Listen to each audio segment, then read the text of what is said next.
তুমি স্কুলে যাবে? হ্যাঁ মা, আমিও আপনার মতো বাচ্চাদের পড়াই, আপনাদের স্কুলে। আমাদের স্কুল? মা, আপনি হয়তো জানেন না আমি আপনার ছেলের বউ, আর ফিকি স্যার আমার উপর অনেক বড় একটা দায়িত্ব দিয়েছে। আজ থেকে আমি আপনাদের স্কুলের প্রিন্সিপাল। ও,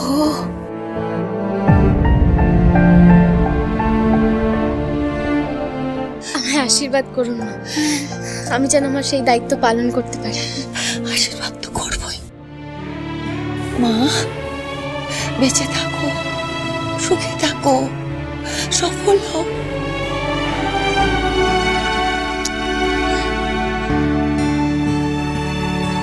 মা, বলছি ডালিয়া আর অর্ক তো থাকবে তো, আপনার যদি কোনো দরকার লাগে ওদেরকে সাথে সাথে রাখবেন, কেমন? ডালিয়া, একটু সবসময় তুমি মাকে চোখে চোখে রেখো, কোনো অসুবিধা হবে না, ওরা খুব ভালো, সবসময় আপনার সাথে থাকবে। আচ্ছা, তোমার অত চিন্তা করতে হবে না, ওদের সঙ্গে থাকবো। তাহলে সাবধানে নিয়ে যাবে, ঠিক আছে? হ্যাঁ হ্যাঁ, তুমি চিন্তা করো না, আমি দেখে নিচ্ছি।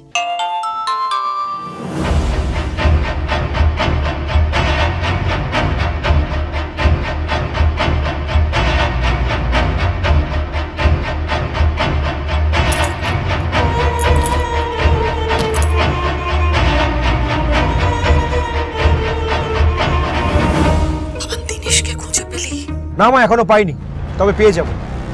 স্কুলে আসবে না ও, স্কুল থেকেই ওকে তুলবো, তুমি চিন্তা করো না। আচ্ছা মা, আজকে কিন্তু গভর্নিং বডির সঙ্গে ইন্দিরা সরকারের মিটিং আছে, মনে আছে নিশ্চয়ই? আর মিটিংয়ে ঠিক তোমাকে কি কি বলতে হবে সেটাও নিশ্চয়ই মনে আছে। দেরি করো না, তাড়াতাড়ি স্কুলে চলে এসো। আরে হ্যাঁ হ্যাঁ হ্যাঁ, আমার সব মনে আছে, সব মনে আছে। আর মা, এখন আর আমরা ফোনে কিছু ডিসকাস করবো না, ওকে? সামনাসামনি যা কথা বলার বলবো। গভর্নিং বডিতে কজন আমাদের পক্ষে আছে, কজন আমাদের পক্ষে নেই, সব জল আমার মাপা আছে, তুমি একদম টেনশন করো না। ইন্দিরা সরকার প্রিন্সিপাল হবে, তাই না? প্রিন্সিপাল হওয়ার আগে ওর দম্বকে পঙ্গু বানিয়ে ওই চেয়ারেই ফেলে রাখবো, এই আমি কথা দিলাম। তাড়াতাড়ি চলে এসো। ওকে বাবা।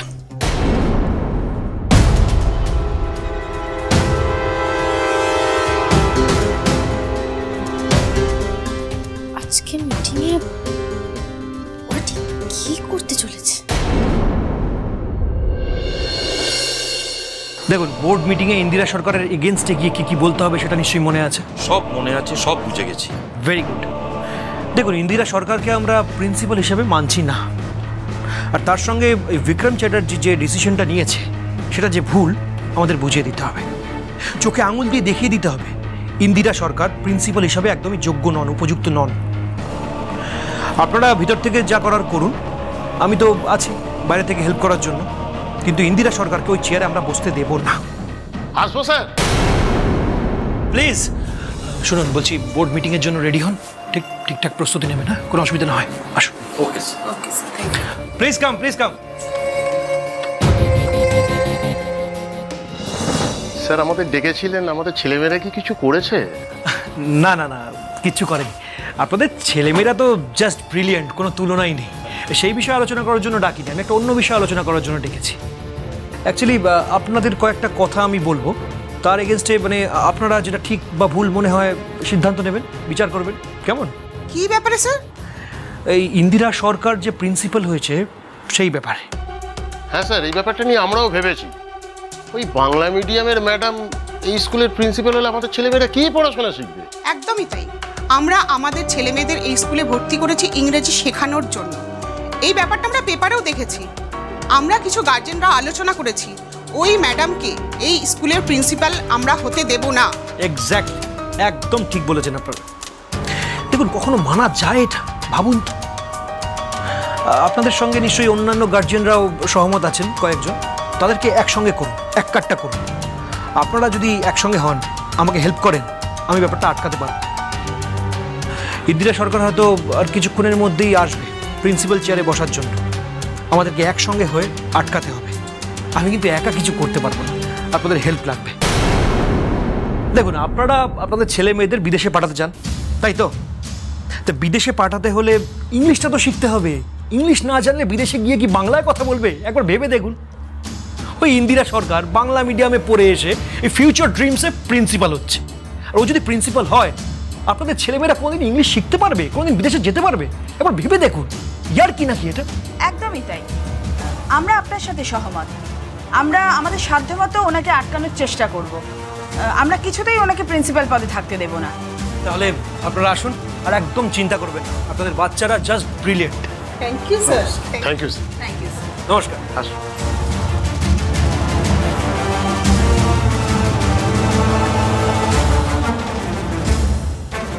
ইন্দিরা সরকার,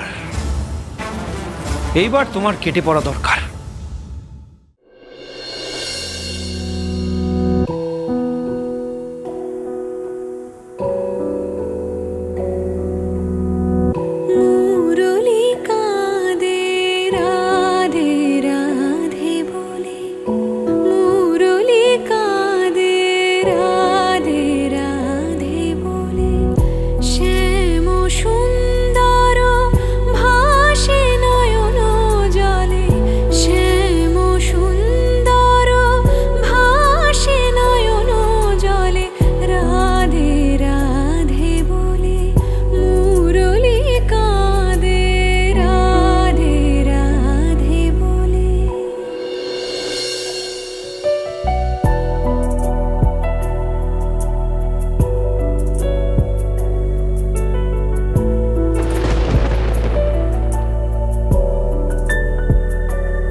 নিবেদিতা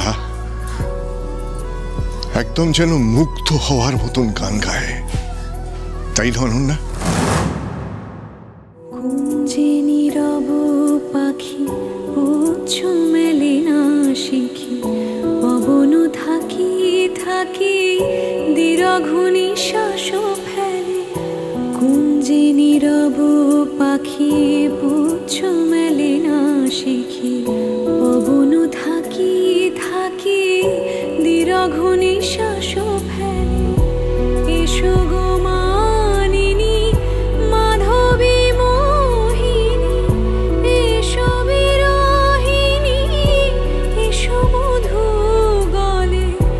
এসো গো মানিনী মাধবী মোহিনী, এসো বিরহিনী এসো মধু গলে। আগে রোজ সকালবেলায় নিবেদিতার গানে আমার ঘুম ভাঙত। আজ মনে হচ্ছে আবার সেই পুরনো দিনগুলো এ বাড়িতে ফিরে এসেছে। কি যে ভালো লাগছে আমি বোঝাতে পারবো না। শ্যাম সুন্দর ভাসে নয়ন জলে, রাধে রাধে বলে মুরলি কাঁদে।